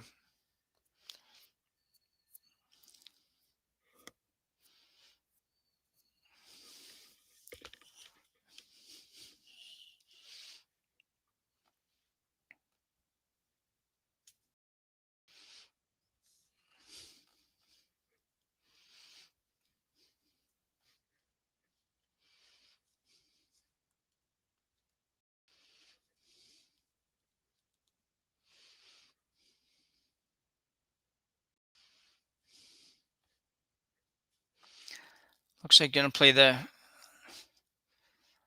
just a second here until we figure it out. Looks like he's going to peel 1. Not going to play the second one. I thought he might take a chance to get rid of both of these. I think you could hit it on the high side, on the outside, and get rid of everything. Probably one of your own, but at least get rid of everything. But he's opting to play to remove probably just one of these green ones, probably the second one. But might not really matter. He just gets that one. So you're going to play a little defense and a little offense there. Basically playing a little, get rid of a guard and give yourself a guard back. I don't know. May live to regret that, but so far it's not much of a problem. 4 rocks to come. There's not a lot out there now. So Beuk looking at, what can he do? Well, you might look and think, well, he could run the green in there, and he could. Probably make the double even and have shot rock, probably 2/3 buried, but a lot of things have to go right. If they go a little tiny bit wrong, he ends up with nothing and no guard. So he's going to come right around this guard, come right around to really the button or just behind the button. Force Reid to make a decision as well. Reid probably will go out and rip guards, but for now, we got to get this shot played. So Patrick Jansen now throwing an in-turn draw. As we said, the ice has been really nice. There's been lots of curl. They've had a few that didn't curl the way they thought they would, but I just have to believe that's something somebody's doing on release or whatever, because when they get it right, it seems like it definitely curls. And this is pretty nice. That stops. It won't stop, but man, what a try. He might be shot. Hard to tell there. Looks like about I'd say it. Yeah, here we go. Great. If I could just move that thing out of the way. Yeah, it's close. I think that green might have that. Either way, he's going to play the same shot. So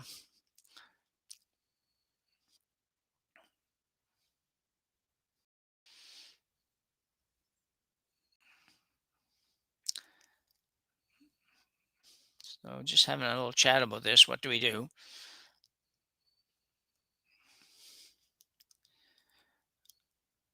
One thing I don't think he's going to do is draw. That's my thought. So I'm pretty sure he won't draw.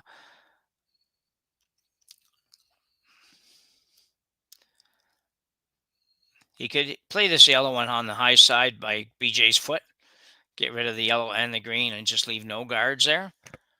And really, Jonathan doesn't have, he's putting a lot of faith in that rock at the back of the 4-foot, number one being shot rock, but at least being a solid number two. That means he wouldn't give up more than one. He'd be down 2 with coming home, which is, a little bit manageable. It might not get you the victory, but you probably could get yourself to an extra end at least, which isn't the preferred way, but it's hard to get 3, especially when the other team, all they want to do is make sure you don't get 3. Anything but that is satisfactory in their mind. But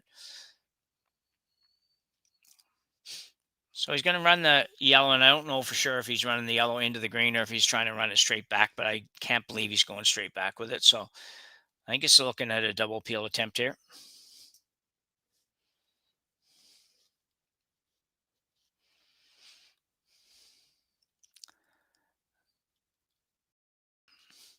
So BJ Newfield with a solid weight shot, and he will get 1, 2, and move the yellows. Got shot rock definitely for now. Got rid of all the guards, so job done. I think it's tough situation now for Beuk. Going to be interesting to see what he plays. I think he's going to guard. Got 3 rocks to come. I think he's going to throw at least one more guard, and I think it'll be on the high yellow one.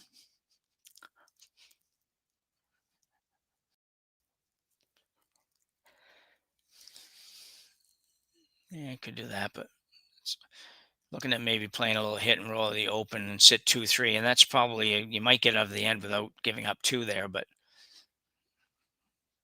pretty risky. You could also hit if you wanted to. I mean, if you want to do that, then you might as well just make the double on the yellows and hope that Reid doesn't make a double back. So once again, they don't take too long, which is great. This game has actually moved along very, very nicely. Certainly earlier in the season, we being us guys behind the mics and stuff and people trying to watch were a little bit, a little unhappy with pace of play. It was really, really slow. We had lots of 3-hour games and stuff like that. It was crazy, but this game has moved right along. So really pleased, and kudos to the boys for making that happen. And looks like a guard going up for Jonathan Beuk. And as I mentioned, they don't take very long to play, call. And neither team, really. Carruthers' team, every now and then, a little tiny bit longer, but nothing. You haven't got the whole team down there for every shot, which we saw a few times earlier this year. So looking for a center guard here, looking to go right on the center line if that's where he wants it. Right where his broom is. So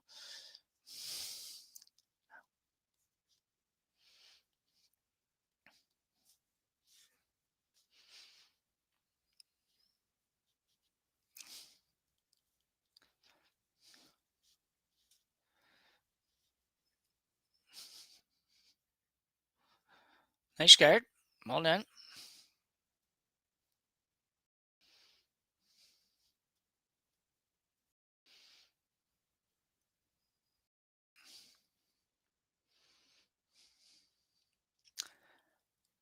So a little bit surprised here. Carruthers not going to make a play on that guard. He's going to come right around.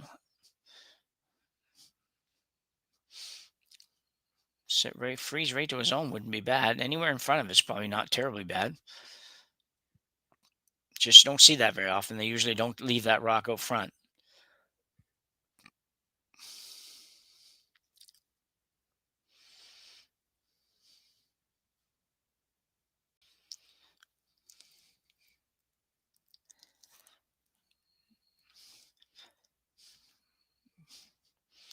So, yeah.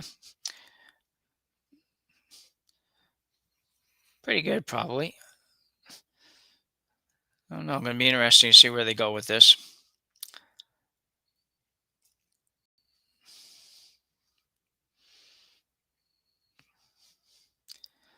Looks like kind of giving up a hope of getting shot rock.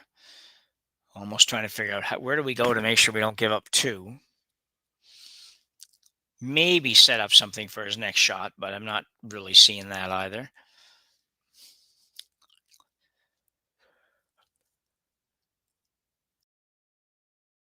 It's going to be very hard putting it somewhere where Carruthers can't outdraw it on one turn or the other. Now, it would take a heck of a draw. If you make this really good, it would take a really, really good draw by Team Carruthers to do better. And there's still 2 rocks to come each, so.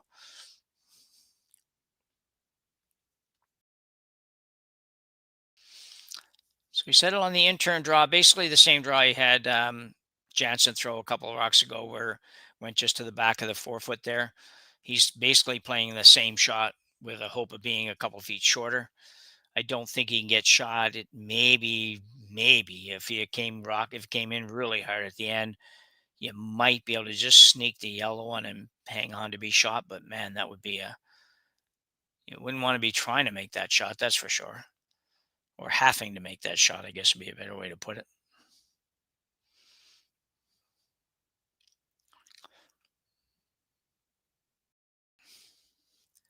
So here it goes, Jonathan Beuk.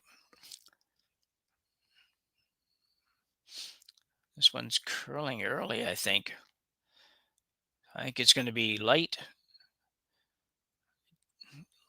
and tight and not going to do much.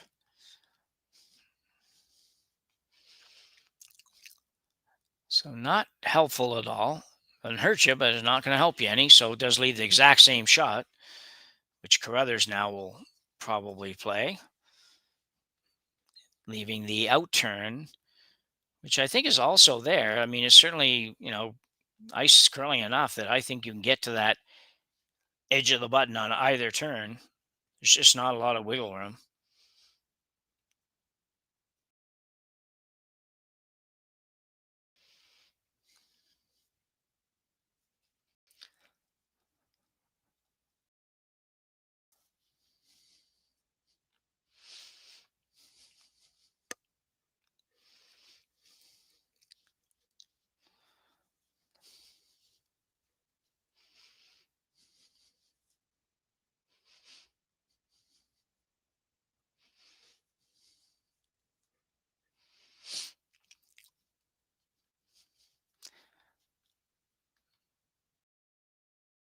Yeah, when Kingston, when these guys have missed a draw, they've missed a few of them by a lot, and that's kind of odd. So I don't know what's happening there. If they're just finding new paths, which is possible, or what. But they have had some draws. They've had some great shots, and then they've had about 3 or 4 draws that they missed by, I don't know, several feet, like not 3 or 4. So Carruthers now playing the shot that Jonathan Beuk was trying to play. You can see how good it comes in, and it might have been possible to actually get shot rock if everything had been absolutely perfect, but he's in a heap of trouble now.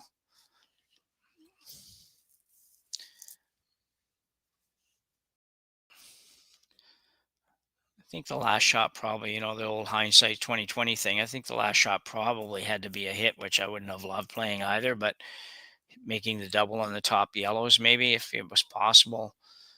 Anyway, here it comes. So gone to the outturn side, and he literally has to get closer than the yellow that's on the edge of the button,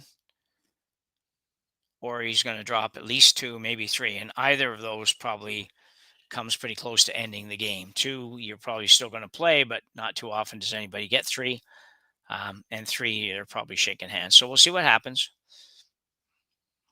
He'd probably feel better about this if he'd been a little closer on his first one, but sweepers would have helped him out a little bit there and told him that, no, you're okay. You just need a couple more feet or whatever it is we need.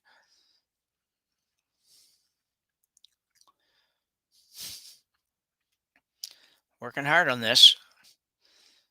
Line looks pretty good, I think. If he can sneak it by that top one. But problem with that, will he get number... Well, it's a great shot. he's just not going to get much out of it. So I think yellow now is sitting 2. Okay, they can give us a, yeah, here we go. So, oh, maybe not. It's really a lot closer than I thought. Well, I'll tell you what, if he got number 2 there, that was one heck of a shot. And even if he didn't, it was still one heck of a shot. Carruthers can probably move it. I don't know how aggressive he'd be at doing it. If he doesn't think he's number 2, he's not going to hurt himself because he's never going to throw enough weight that's going to disrupt that one that's on the button. He can play the same shot he just played, though, and just tick the yellow a little bit on the outside and scores 2 that way. I think he can also go out, turn, and follow Jonathan Beuk down and just tap that green one a little bit. But you got to have a little more than just draw weight. So we'll see what he plays. If I was a betting man, I think he's playing I'd bet my nickel on the in-turn tap on the yellow. Partly because BJ seems to be only on that side of the sheet. That's a helpful hint.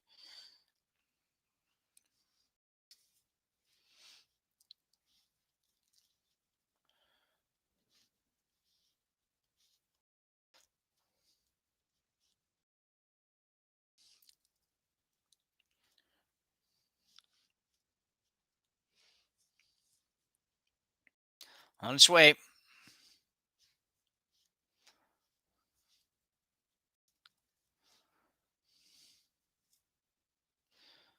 This is close as well. Really close. This could be a great shot. Wow, that was so nicely done. There was no room for error in that shot at all.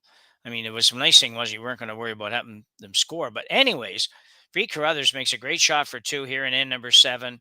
We'll take a 3-point lead to the 8th and probably final end here at the Henderson Metals Fall Classic in Sault Ste. Marie, Ontario. And we'll be back right after this break.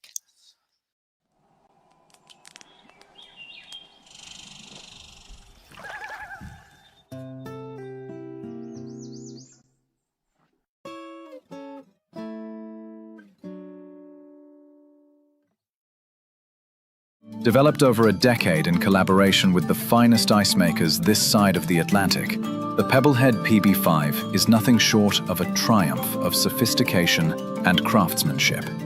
Weighing less than half its lumbering copper predecessors, yet boasting tenfold their durability, the PB5 delivers perfect, consistent ice, time after time.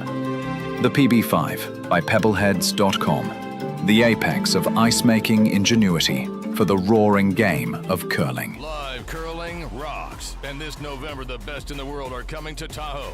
Get your seats now at gsoctickets.com. But hurry, early bird pricing ends soon.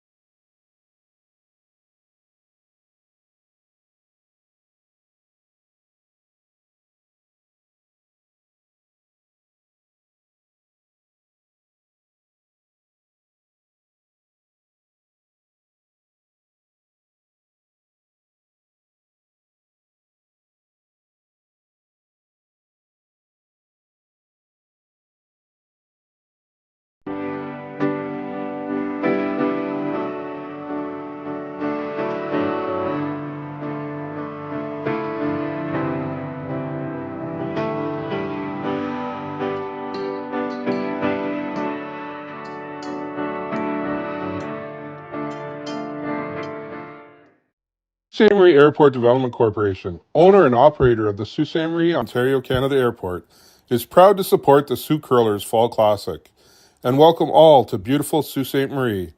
The Sault Ste. Marie Airport. Go there to get anywhere. We're back for end number 8. In this game between Jonathan Beuk from Kingston, Ontario, and Reid Carruthers out of Winnipeg, Manitoba. Jim Nix bringing you this one on the mic, and Kaylee doing our production for us, and we're pleased to have you along for what will most likely be the final end here in this one. Certainly not impossible to score 3, but a lot of things have to go your way, so Jonathan Beuk will try to make that happen by starting with a couple of guards.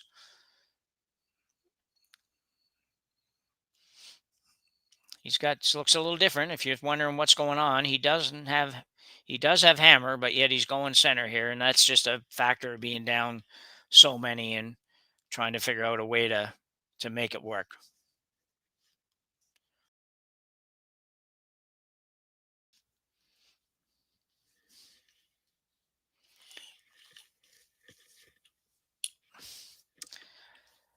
So Reid's unable to remove those yet or move those at all, really. I guess, sorry, you could move them a little bit, but that wouldn't really benefit him. You'd just be putting them on the corners, which is probably where Jonathan Beuk would be quite happy to have them if they had to move. So coming around,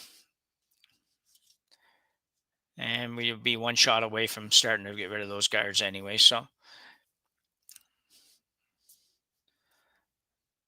it's working hard. You don't want this to be short or not too short. It's interesting. A lot to work with here. I will say, I mean, they're the opposition stones, but those yellow rocks in the 12-foot can certainly be used by the team that's trailing. So, and then you don't need, just need a couple of peel attempts or run backs that don't go perfect, and all of a sudden you have a shot. So we'll see. Here's the out turn come around for starters. Let's get one in there for starts. A little tight. This looks very good. Doesn't really matter too much at this point. You can take it back, make sure it gets buried no matter where it is. You know the other team is not going to be trying.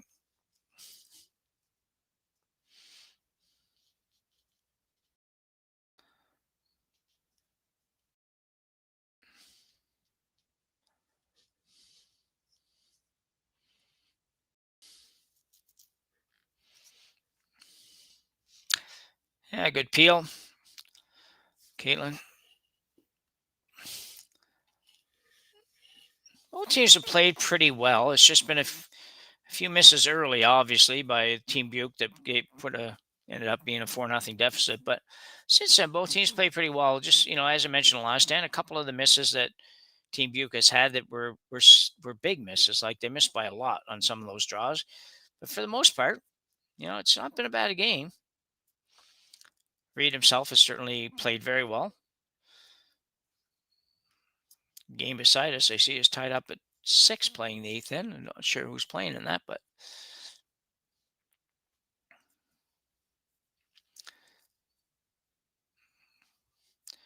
so nice shot. Don't think he can go after that yet. I think he's probably going to have to peel. Doesn't look to me like he'd go after the back one, but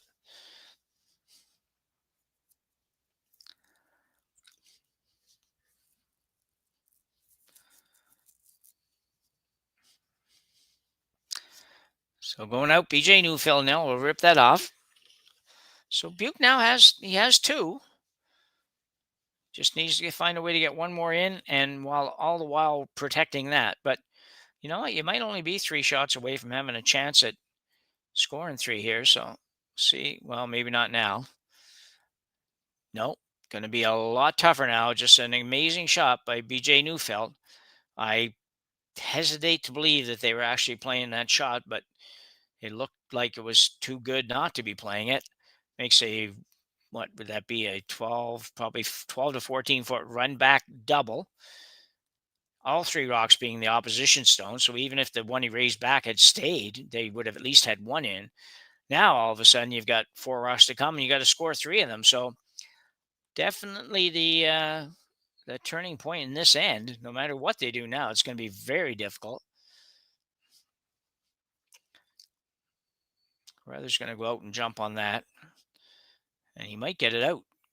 He's in the way. Get out of the way, Reid. Nope, half a rock. Well, you know what? It's not great, but it's at least there. And could count. You never know. Yeah, peeling the guard off now. Which makes you believe even more so that they probably weren't playing that run back last time. A lot of risk in that shot. But regardless, BJ now will just rip this one off. Tucker's dream, these kinds of shots.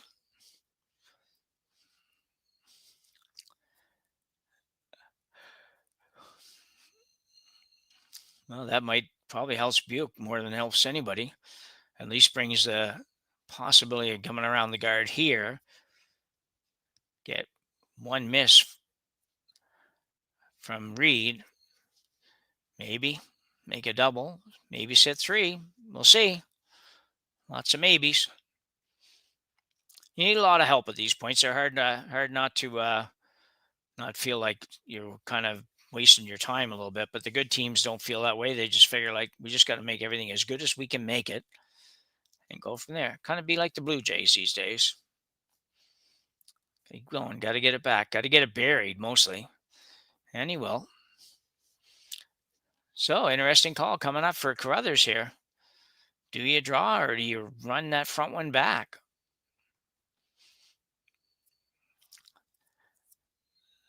He's going to draw. So, like I said, you ever get one miss, one rock that comes up a foot short or goes a couple feet long and slides on by, one double and you're sitting 3.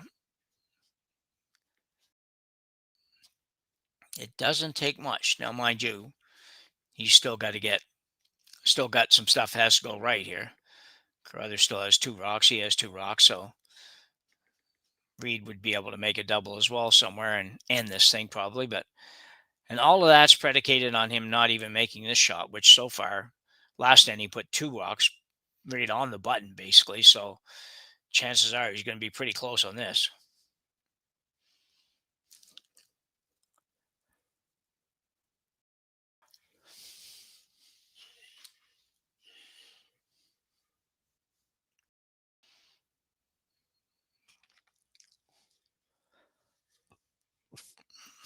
Well, he took that one out of play, but I don't know that he was trying to be that heavy. Make this one around the guard, and all of a sudden he's got to play a run back. So you'd see Jonathan talking about drawing right down to his, and I think the only reason for that really is to try to make sure, well, A, you might get a jam, possibly, if you ever over curl just a tiny little bit. But secondly, just make that short run back as long as you can.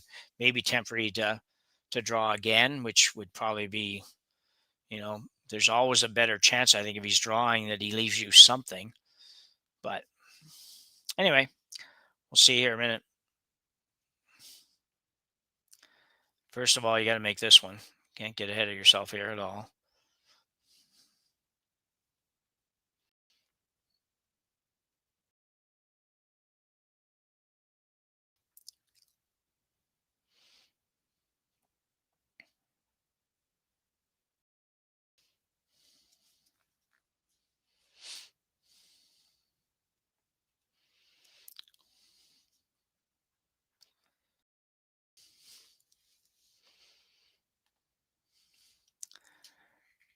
And this is going to be okay. Needs to curl a little more, though, I think. Just a little bit heavy. But basically accomplish what you're trying to accomplish, I think. I don't think Reid will be able to play anything here that with weight. I think it's going to be throw the same shot he just threw. Slightly less ice, he'd be fine.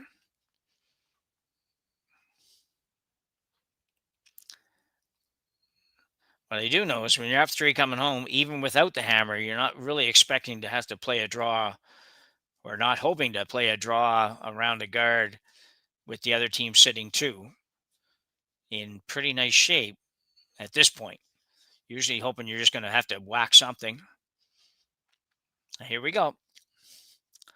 Reid Carruthers, chance to put an end to this one, basically. Puts it in there in the right spot. There's really no way for Jonathan Beuk to score 3. But you ever throw this, you throw the same weight you just threw and bounce off by a little tiny bit. It's not going to be good. Looking at another option now. Carruthers got down there. I think he thought he had saw more of that rock in the house maybe than what he initially thought. So he's coming back to talk about it. We'll see what he ends up with here. Just a reminder while they are chatting about it that we are back with you again at 2 p.m. Eastern and 7:30 p.m. Eastern. with Dunstone and Epping this afternoon, not playing each other, but both of them are in the draw this afternoon, and we will be covering both of their games. Who's on with you at that game? We've got the Harndens, Eric and Al, at bringing you one of those games, and Dave Schmell and Rory McCusker will bring you the second game. And then we're back again this evening at 7:30 p.m., as I mentioned, with 2 more games. I don't know who's playing, but we will be back with commentary on all of those games. So it should be a great day of curling as we move through the day.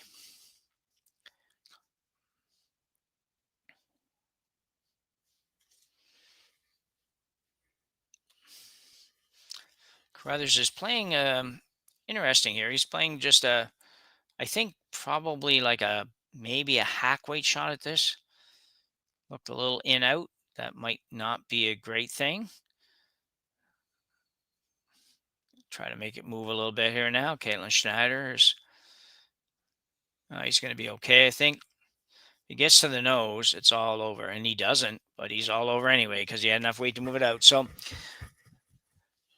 that's going to bring us to a close in this one. A good shot by Reid Carruthers to end it. Certainly the team that was a little tiny bit better today won. And Carruthers will go to 1-0. Beuk dropped to 0-1. And they will be back on the ice again probably this evening at 7:30 maybe. For Jim Nix, for Kaylee, and for everyone involved with Curling Stadium. Thanks for joining us, and we'll see you again as the day moves on. Bye for now. Live curling rocks. And this November, the best in the world are coming to Tahoe. Get your seats now at gsoctickets.com. But hurry, early bird pricing.